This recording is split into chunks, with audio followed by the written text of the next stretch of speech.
Hey guys, VHS82 apostrophe, aka Rob from Georgia here with you, and what is episode 1 of Space 1999. First released in 1975, it'll run up through, 77, so that 2-year time period right in the middle of the 70s.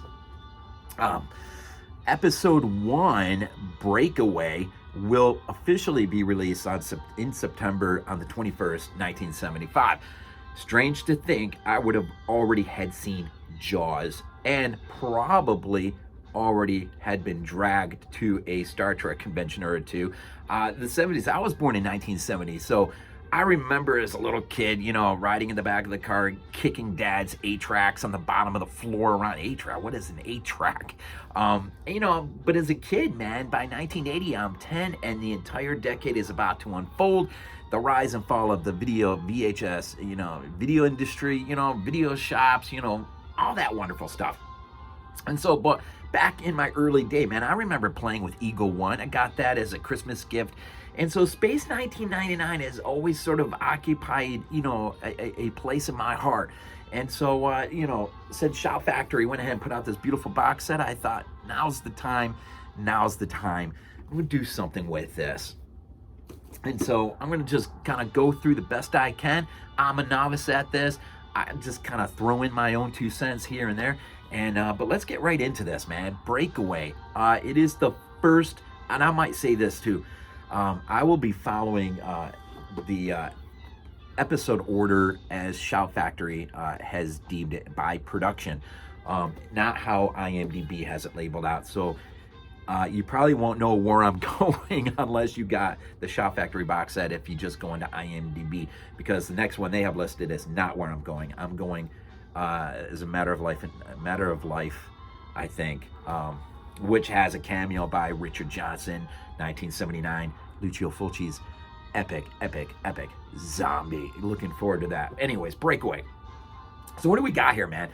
We got Moonbase Alpha is sort of a base up on the moon, and their main primary goal is the storage of nuclear waste. It is a time in Earth's history when this is the most controversial thing right now, is how do we get rid of this waste? And well, the moon technology has afforded us the opportunity that, at least I think and hope temporarily, the moon has become a safe haven for, or a storage place for, but as we'll see, the storage of nuclear waste, you can never count on things being safe. And so, you got the main cast here real quick. You got Martin Landau, who I freaking love, is Commander John Koenig. Barbara Bain, of course, is the wonderful Dr. Helena Russell. Barry Morse, who, man, I've just fallen in love with this guy, man. Professor Victor Bergman, freaking love this guy. Nick Tate, your main pilot there, plays Alan Carter. And of course, in this one, we got our Commissioner Simmons, Roy Dotrice, and Philip Madoc, of course, is Commander Gorski. Gorski's only there for a minute. So basically, you have this Moonbase Alpha. It is for the storage of nuclear waste, but we got 2 things happening right now. One, just of recent, a new planet has kind of caught in everyone's attention, and so designated Meta. There is a scrambling effect to get a Meta probe, and a few astronauts to get to this planet, because the planet is basically going to be at such a place where it's going to allow, it's like a once-in-a-lifetime chance to actually get a man there. And so Commissioner Simmons is sort of, detailed with this, and so he does not want anything in his way. And so there happens to be an ongoing issue at Moonbase Alpha, so he will send Koenig, because he knows Koenig's the kind of guy that's going to get things done. But what Koenig doesn't realize is the powers that be, Earth Space Authority? Yeah, Earth Space Authority doesn't tell everyone what they ought to know. And so, it's fine. Even before the moon blasts off into the universe, you got pivotal characters already flying blindly. Go figure. And so Koenig, as he begins to assess things real quick, realizes they got a really big problem. people have been dying. We're up to like 11, I think, when he shows up. So, first his first act of business is, him and Gorski kind of have a passing. Gorski's basically like, psh, good luck to you. He's not too worried about. He's probably relieved to get out of there. And Koenig. So once Koenig, I think the first person actually he meets is Professor Bergman, who begins to tell him right off the bat, buddy, you haven't been told everything. This is a lot serious than you think. And so when he finally catches up with Helena Russell, which, fun, it reminded me of Mulder and Scully from the X-Files, and it just made me wonder if the Chris Carter, I mean, I've seen a lot of interviews with him, and I've never heard him mention Space 1999. But like when you watch Mulder and Scully and how they interact in their character, and you watch John Koenig and Helena Russell and how they interact, it's interesting. But that is part of the reason why we're doing this, right? Space 1999, its legacy, its impact. I mean, one outgrowth out of it, of course, is Alien, and then out of that, of course, I revisited this last night, Galaxy of Terror, right? And so it's funny how what this TV show really did. It sent special effects artists, off into the Empire Strikes Back, into Outland in '81. Alien. So I mean, a lot of good things are happening with this British show, which in of itself was an outgrowth of an older show called UFO. Anyways, so Koenig is there, and when he catches up with Helena Russell, and she believes that it's not a viral infection as what everyone's being told is a viral infection. She believes it's radiation induced. This becomes a problem because Koenig, when they start investigating, well, neither nuclear area 1 or nuclear disposal area 2, there's no radiation leaks anywhere, and so they're mystified. But what is creating the brain damage? What is creating these astronauts to go psychotic? In fact, there's one scene where Koenig and I think it's Bergman and an astronaut, he basically goes insane, man, and actually tries to break through the glass because he can't be in the room anymore. And that reminded me of a scene very similar to Outland, which is interesting, right? And so they got, what are we gonna do? So Koenig very, very quickly realizes that Metaprobe isn't the most important thing in the world. What's the most important thing in the world is finding out why these people are dying. And as a result of these things, you've got astronauts that are supposed to be on excuse me, I'm so sorry, on the Metaprobe, who've also come under this condition. And we find out that both the astronauts who are preparing to leave and those who are carrying the waste, they all fly over nuclear disposal area 1. There's a beacon light that it's sort of like a geographic spot where they know where they are, right? And so they realize that connections are being seen kind of quick like. And what we come to find out, it's magnetic energy surges, and maybe as a result of the nuclear waste, all that built up nuclear waste, and it's created for this mind-bending effect that those who come into contact will eventually die of brain damage as if they just died of radiation overdose. But not only that, it's building up to what will be perhaps the most cataclysmic explosion ever on record. So as Koenig leads an effort, and Simmons will show up, like the good mayor of Amity, to try to let's not think about the shark. Let's not think about the shark. Let's get somebody on this Metaprobe. Let's get onward, right? And so he'll show up, but as he shows up, things have already expanded beyond anyone's abilities to control. And so there's not really much for him to do, not much that he can do. And so, sorry, in the sense of asserting his will over this. The idea here, if they don't get the men up to the Metaprobe up to this planet, they're going to lose their funding, or as a result of things going on Moon Base Alpha that nobody down on Earth knows about, right?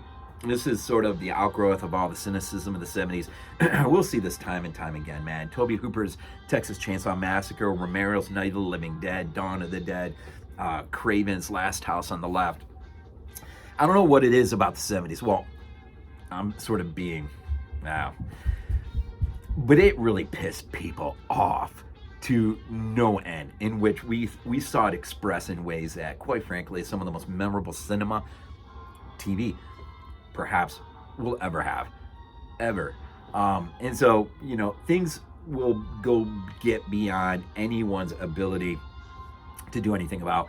And there's a minor explosion in nuclear disposal area 1, but eventually that triggers an effect, and eventually nuclear disposal area 2 lights. And when it lights, man, it is the explosions. It's all practical effects, man. You got these incredible matte paintings, just incredibly built miniatures.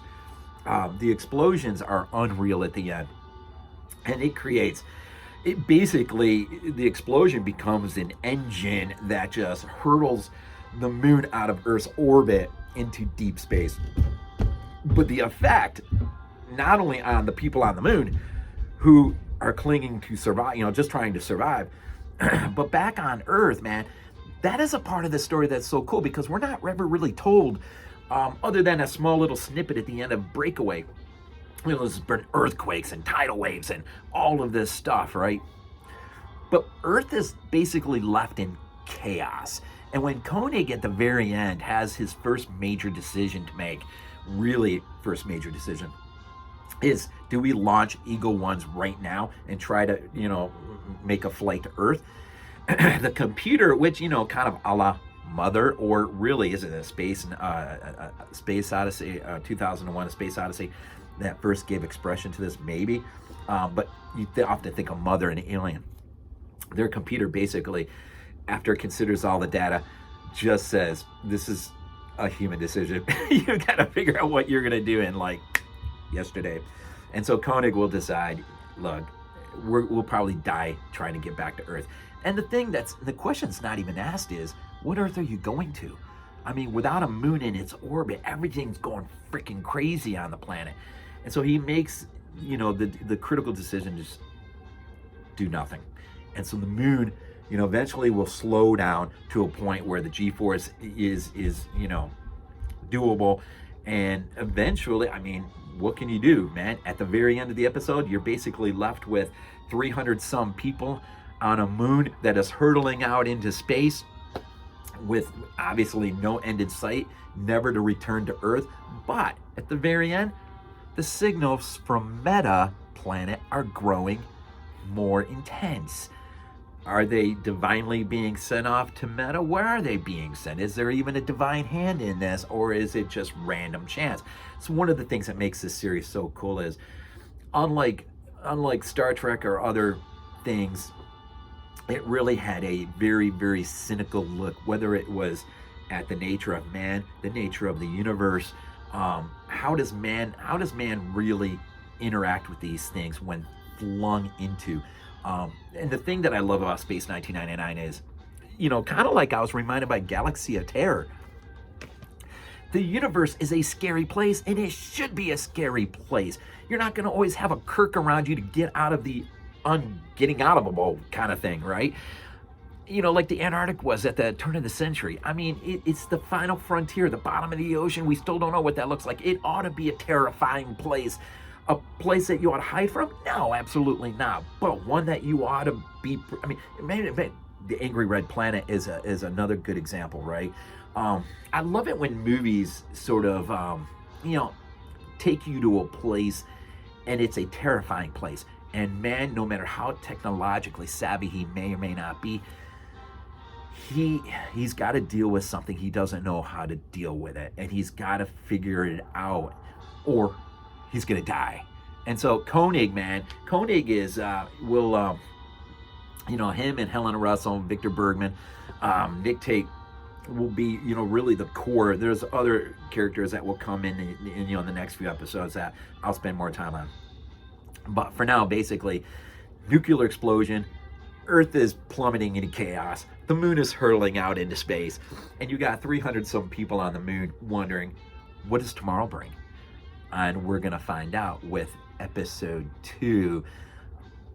when we do it. I don't have a specific schedule, but I got to try to figure one out, so it keeps me more accountable. Right now, it's just when can I get to the next one? Get to the next one, and so I hope I said something that intrigues you and makes you want to grab this thing. Actually, I've noticed on Amazon the price has dropped a little bit on this. Isn't really that much considering what you're getting.